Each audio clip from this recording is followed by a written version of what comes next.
proses penetapan tersebut dan tindakan termohon dalam melaksanakan verifikasi pasangan calon telah dinilai mahkamah dalam pertimbangan-pertimbangan hukum di atas. Terlebih setelah pasangan calon presiden dan wakil presiden tahun 2024 tidak ada satupun pasangan calon yang mengajukan keberatan penetapan pasangan calon nomor urut 2, termasuk juga dalam hal ini pemohon. Bahwa selanjutnya berkenaan dengan anggapan adanya intervensi presiden terhadap perubahan syarat pasangan calon sebagaimana diputuskan dalam putusan Mahkamah nomor 90 tahun 2023, menurut Mahkamah, latar belakang dan keberlakuan putusan aku telah ditegaskan berkali-kali oleh Mahkamah, diantaranya dalam putusan Mahkamah nomor 4141 PU 2023, putusan Mahkamah nomor 145 tahun 2023, serta putusan Mahkamah nomor 150 tahun 2023. Oleh karena itu, menurut Mahkamah, persoalan mengenai penafsiran syarat pasangan calon sebagaimana yang telah diputuskan oleh Mahkamah merupakan ranah pengujian norma dan hal tersebut telah dilakukan oleh Mahkamah melalui putusan pengujian undang-undang sehingga tidak ada persoalan mengenai keberlakuan syarat tersebut. Sebagaimana telah dipertimbangkan di atas, sejak putusan Mahkamah Konstitusi nomor 90 tahun 2023, syarat yang diberlakukan oleh pasal 169 ayat 1 huruf Q Undang-Undang Pemilu adalah sebagaimana yang telah dinyatakan oleh Mahkamah dalam almar putusan aku. Berkenaan dengan dalil pemohon aku, menurut Mahkamah adanya putusan MK nomor 2 tahun 2023 yang menyatakan adanya pelanggaran berat etik dalam pengambilan putusan Mahkamah Konstitusi nomor 90 tidak serta-merta dapat menjadi bukti yang cukup untuk meyakinkan Mahkamah bahwa telah terjadi tindakan nepotisme yang melahirkan abuse of power Presiden dalam perubahan syarat pasangan calon tersebut. Terlebih, kesimpulan putusan MK nomor 2 tahun 2023 itu sendiri yang kemudian dikutip dalam putusan Mahkamah nomor 141 tahun 2023 antara lain telah menegaskan MK tidak berwenang membatalkan keberlakuan putusan Mahkamah Konstitusi.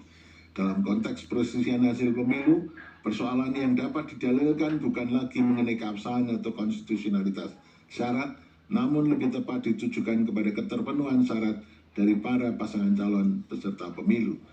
Dengan demikian, menurut Mahkamah tidak terdapat persoalan atau permasalahan dalam keterpenuhan syarat tersebut bagi Gibran Rakabuming Raka selaku calon wakil presiden dari pihak terkait, dan hasil verifikasi serta penetapan pasangan calon yang dilakukan oleh termohon telah sesuai dengan ketentuan tersebut, serta tidak ada bukti yang meyakinkan Mahkamah telah terjadi intervensi presiden dalam perubahan syarat pasangan calon presiden tahun 2024. Bahwa dalil pemohon berikutnya adalah berkenaan dengan dugaan adanya pelanggaran oleh termohon karena menerima dan memverifikasi berkas pendaftaran Gibran Rakabuming Raka sebagai bakal calon presiden tanpa terlebih dahulu merevisi PKPU 19/2023.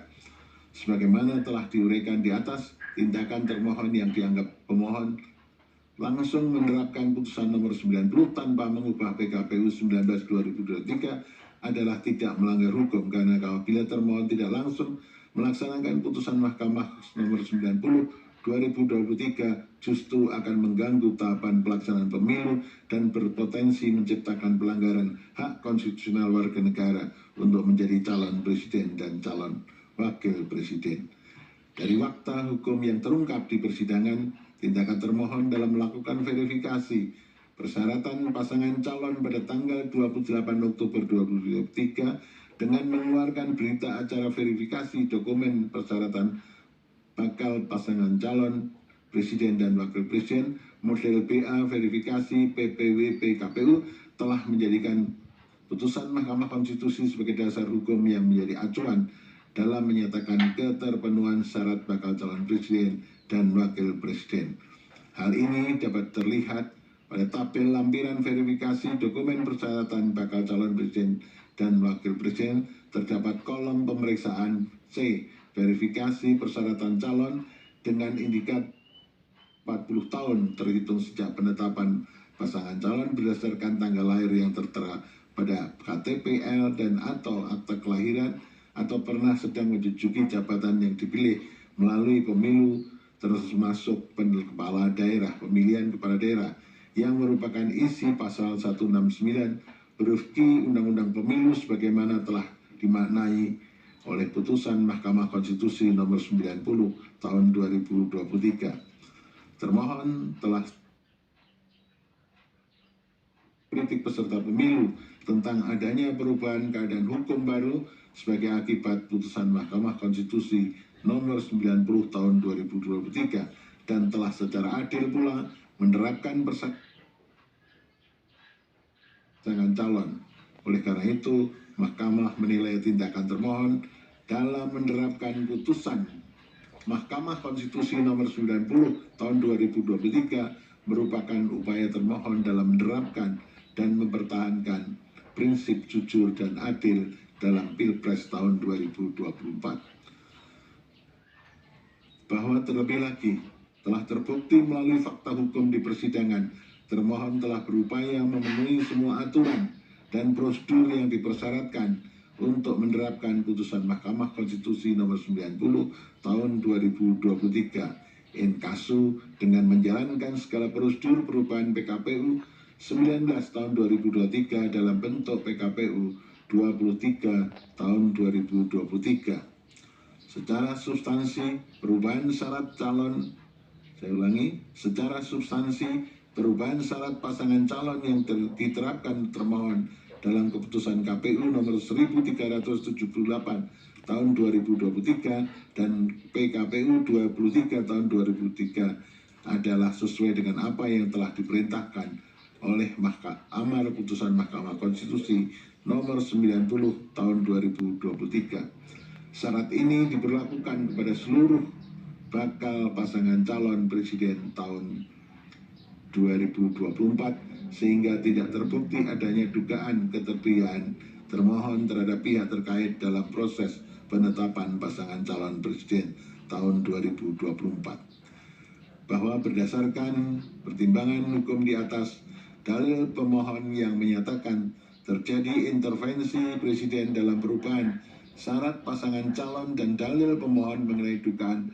adanya ketidaknetralan termohon dalam verifikasi dan penetapan pasangan calon yang menguntungkan pasangan calon nomor urut 2 sehingga dijadikan dasar bagi pemohon untuk memohon agar mahkamah membatalkan atau mendiskualifikasi pihak terkait sebagai peserta pemilihan umum presiden dan wakil presiden tahun 2024 adalah tidak beralasan menurut hukum.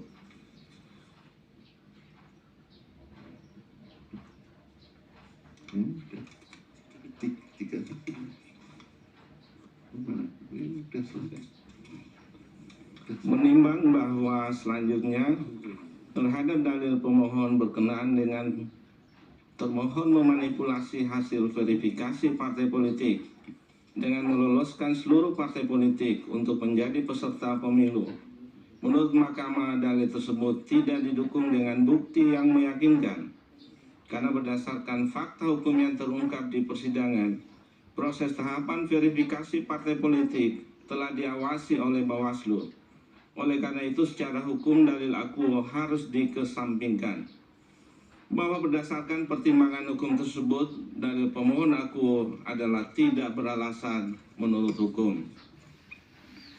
Menimbang bahwa sebelum mempertimbangkan dalil pemohon mengenai bansos, terlebih dahulu Mahkamah akan mempertimbangkan dalil-dalil lain yang antara lain terkait dengan keberpihakan lembaga kepresidenan dan nepotisme Presiden Joko Widodo kepada pasangan calon nomor urut 2 sebagai berikut. 1. Presiden telah melanggar TAP MPR nomor 11/MPR/1998 dan Undang-Undang nomor 28 tahun 1999 tentang penyelenggara negara yang bersih dan bebas dari KKN serta pasal 282 Undang-Undang Pemilu. Dan seterusnya angka 2 sampai dengan angka 4 dianggap telah diucapkan. Bahwa pemohon mendalilkan tindakan Presiden Joko Widodo yang menyetujui dan bahkan mendukung putranya menjadi calon wakil presiden merupakan pelanggaran atas 1. Ketetapan MPR nomor 11 garing MPR garing 1998 tentang penyelenggaraan negara yang bersih dan bebas korupsi, kolusi, dan nepotisme. 2. Undang-Undang nomor 28 tahun 1999 tentang penyelenggaraan negara yang bersih dari korupsi, kolusi, dan nepotisme, Undang-Undang 28 1999, serta 3. Pasal 282 Undang-Undang Pemilu. Terhadap dalil tersebut, termohon dan Bawaslu tidak memberikan tanggapan. Adapun pihak terkait menyatakan bahwa dalil pemohon dan seterusnya dianggap diucapkan, serta mengajukan ahli Edward Omar Sharif Hiraj bahwa terhadap dalil pemohon demikian, karena pemohon tidak menguraikan lebih lanjut dan tidak membuktikan dalilnya, maka mahkamah tidak mendapat keyakinan akan kebenaran dalil yang dipersoalkan oleh pemohon. Terlebih, jabatan wakil presiden yang dipersoalkan oleh pemohon akuo adalah jabatan yang pengisiannya melalui pemilihan atau elected position, dan bukan jabatan yang ditunjuk atau diangkat secara langsung, directly appointed position. Adapun jabatan yang terkait dengan larangan nepotisme adalah jabatan yang pengisiannya dilakukan dengan cara ditunjuk atau diangkat secara langsung. Artinya jabatan yang diisi melalui pemilihan umum tidak dapat dikualifikasi sebagai bentuk nepotisme. Terlebih lagi, Mahkamah dalam putusan Mahkamah Konstitusi nomor 33 dan seterusnya 2015 yang diucapkan dalam sidang pleno terbuka untuk umum pada tanggal 8 Juli 2015 menghapus pasal 7 huruf R Undang-Undang nomor 8 tahun 2015 tentang perubahan atas Undang-Undang nomor 1 tahun 2015 tentang penetapan peraturan pemerintah pengganti Undang-Undang nomor 1 tahun 2014 tentang pemilihan gubernur, bupati, dan wali kota menjadi undang-undang dalam Undang-Undang Pilkada terkait dengan syarat tidak memiliki konflik kepentingan dengan petahana. Meskipun putusan tersebut terkait dengan pengisian pencalonan kepala daerah, namun dengan telah dipersamakan antara rezim pemilihan kepala daerah dengan pemilihan umum oleh mahkamah, relevan untuk dijadikan substansi dalam menjawab dalil pemohon akuo. Di samping itu, terkait dengan ketentuan pasal 282 Undang-Undang Pemilu telah dicermati oleh mahkamah tidak berkenaan dengan proses pencalonan yang berhubungan dengan adanya hubungan nepotisme. Jika yang dimaksudkan pemohon adalah ada kaitannya dengan kegiatan kampanye, telah ternyata undangan pertemuan presiden dengan ketua umum partai politik pada tanggal 2 Mei 2023 dilakukan sebelum masa pencalonan atau masa kampanye.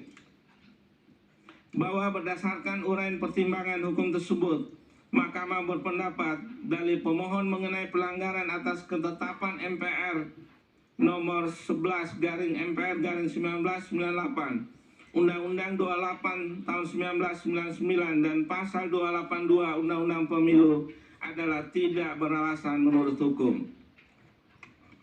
Bahwa pemohon mendalilkan usulan perpanjangan masa jabatan dan pernyataan Presiden Jokowi yang akan ikut cawe-cawe dalam pemilu 2024 ketika bertemu dengan pimpinan redaksi sejumlah media serta konten kreator seperti Akbar Faisal, Helmi Yahya, dan Ari Putra di Istana pada Senin tanggal 29 Mei 2023. Pemohon mengajukan bukti P31 dan seterusnya dianggap diucapkan. Bahwa terhadap dalil pemohon demikian, termohon, pihak terkait, dan Bawaslu tidak memberikan tanggapan. Bahwa setelah mencermati dalil dan alat bukti yang diajukan pemohon, Mahkamah menilai wacana perpanjangan masa jabatan presiden memang menjadi salah satu background politik dalam kontestasi Pilpres 2024. Namun dari dalil dan bukti yang diajukan pemohon, Mahkamah tidak menemukan penjelasan dan bukti adanya korelasi langsung antara wacana perpanjangan masa jabatan demikian dengan hasil penghitungan suara dan atau kualitas Pilpres 2024. bahwa dalil pemohon yang menyatakan bahwa kegiatan rencana perpanjangan masa jabatan presiden menjadi 3 periode disikapi oleh presiden dengan mendukung pencalonan salah satu pasangan calon peserta Pilpres yang diposisikan sebagai pengganti presiden petahana.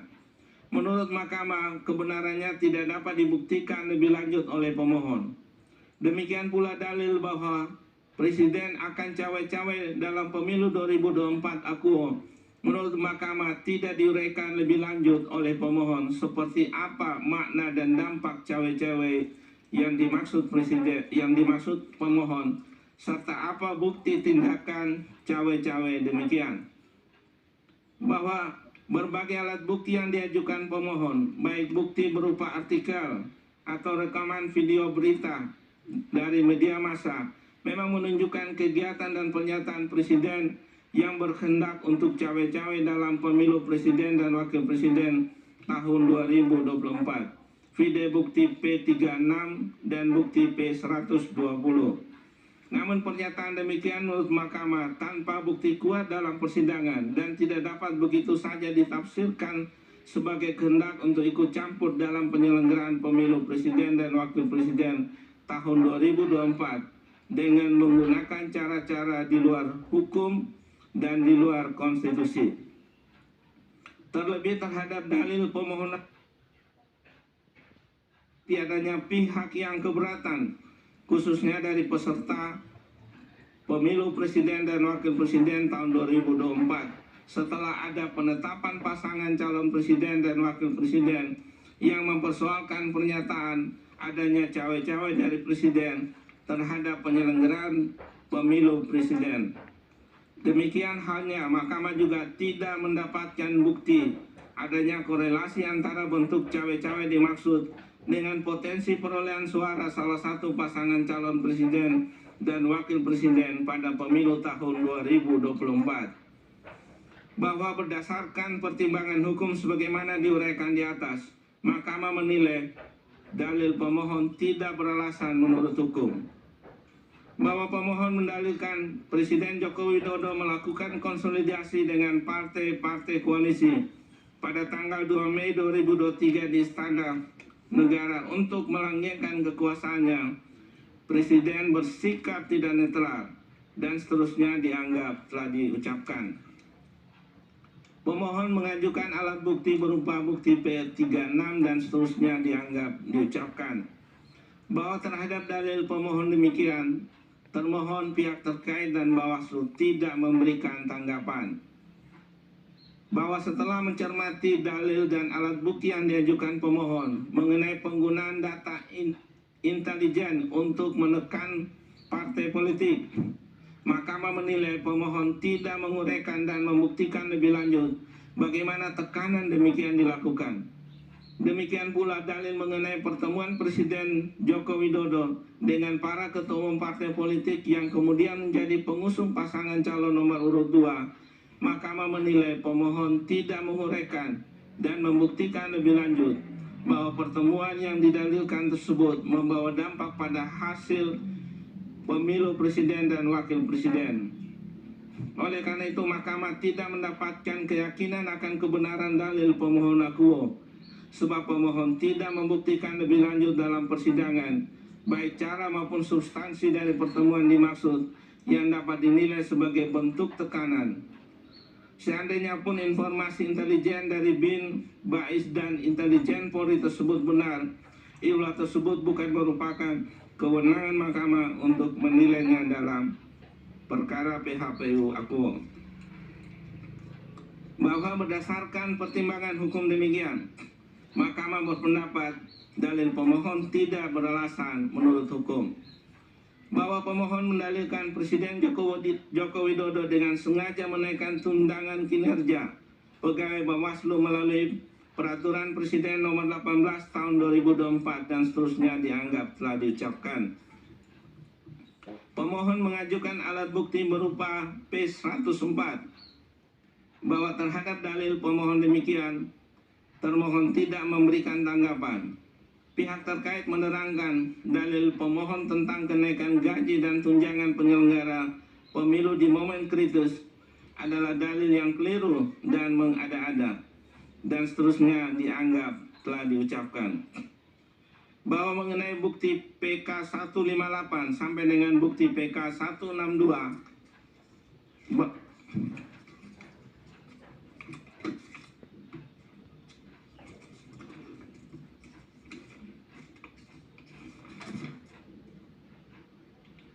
Bawaslu mengajukan bukti PK 158 sampai dengan bukti PK 162 bahwa terhadap dalil pemohon demikian yang telah dibantah oleh pihak terkait dan Bawaslu serta dibuktikan dengan alat bukti masing-masing pihak, khususnya alat bukti yang diajukan Bawaslu.